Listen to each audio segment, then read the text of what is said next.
This is our 8th unit of Masechet Bava. This unit is going to be broken up into 2 parts. So this is the first video. This is the video for the first part of Unit 8 of Masechet Bava.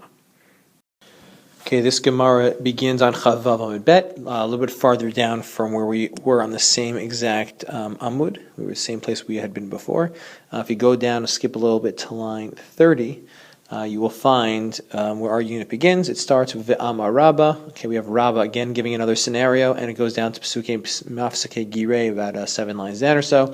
Please take out your Gemara, open it up, and mark this off in your Gemara, so that way you have it for future dates. Okay, if you can also take a couple minutes to punctuate. All I did here was punctuate the first half, the first part of Unit 8, which we're going to do first. Again, starts off Va'amar Rabba, Zar Kli Mirosh Hagag, Kama, Uba'acher, Ushivro B'Makel, Kama, Patur, period. My time, question mark, that's a question. Mana Tavir Tavar, period, and that is where the first part ends. So this video is going to be just for those first 3 or 2.5 or 2 lines in 2 words. Okay, now we're going to get into the actual information in our Gemara. Here is the BI, which stands for background information that you need to know in order for this unit of Gemara to make sense.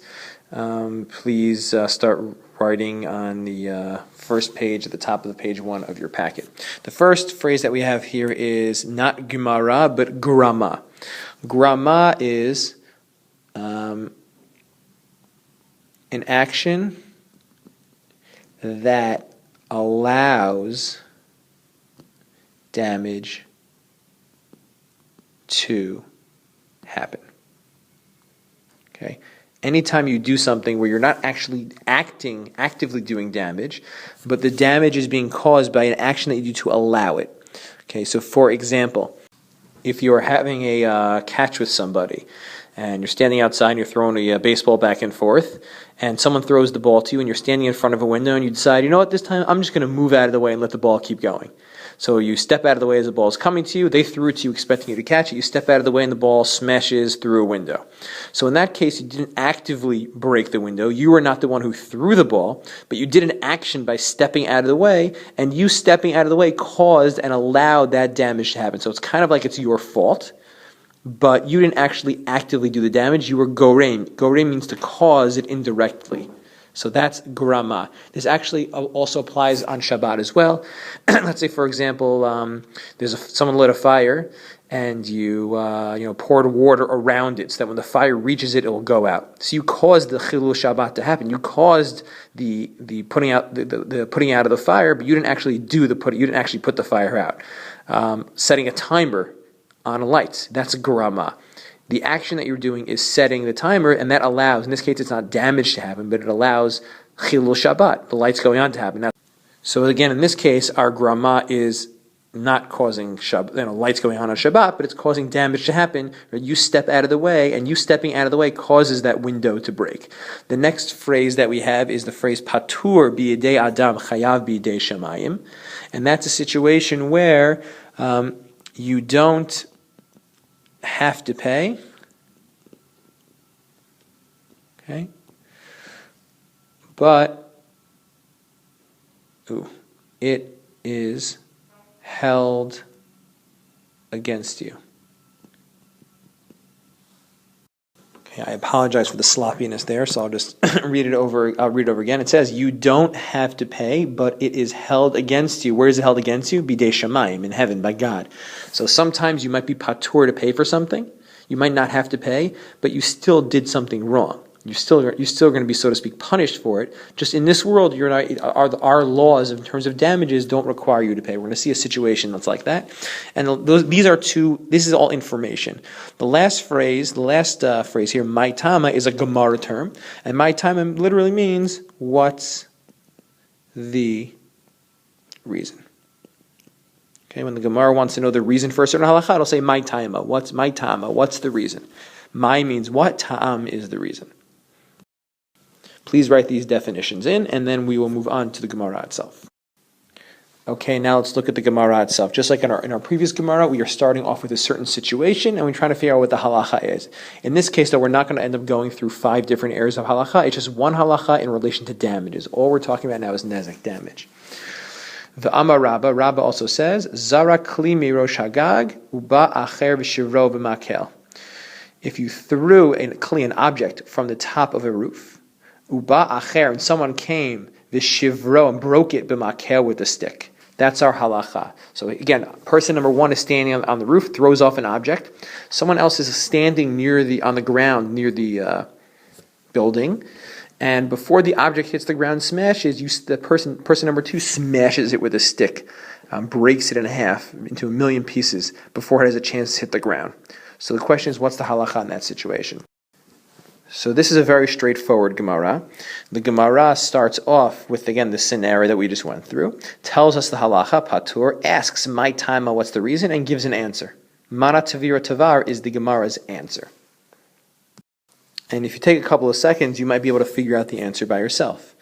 Again, we're telling you the halacha is patur. So if you have someone, zarak kli mirosh hagag, someone throws a kli off an object off a roof, and someone else comes and breaks it, patur. So the person who broke it, who smashes it with a baseball bat before it hits the ground, is patur. My tama, the Gemara asks, what's the reason? So you tell me, what do you think?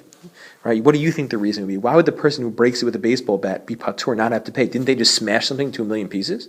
Don't we have the rule adamu ad lolam? A person is always responsible for the damage they do. This person is doing damage. They're smashing this vase. They're smashing this, cell phone with a baseball bat. Why would they not be chayav? Why would they be patur? So that's something to think about, and we'll see the answer in a minute. If you want, you could pause and think about it for a little bit. If you want, you could just move on. So now let's read the Gemara through. Here we go. One more time. V'amar Rabba. Rabba also said the following. Zara kli mirosh hagag. If someone threw a kli, an object, off a roof, uva acher, someone else came, b'shivro, and broke it, b'makel, the stick patur. The person who broke it with the baseball bat, the stick is patur. My tama, what's the reason? 3 words. Mana means an object, and is in Aramaic. Mana, an object. Tvira, broken. Tavar. They broke a broken object. What do you think that means? What does it mean that the person broke already a broken object? Just to point out something interesting, the word tavar here, okay, a lot of these are Aramaic words, tvira tavar. They many of the words in Aramaic are based off of Hebrew, except sometimes what you'll see is certain letters switch when you go from Hebrew to Aramaic. In this case, you have the taf and the shin are also very often interchangeable. So what normally is a shin in Hebrew becomes a tav in Aramaic. So here we have tavira tavar. Let's just take this word tavar over here and we change the taf to a shin. So tavar becomes shavar, which in Hebrew means to break.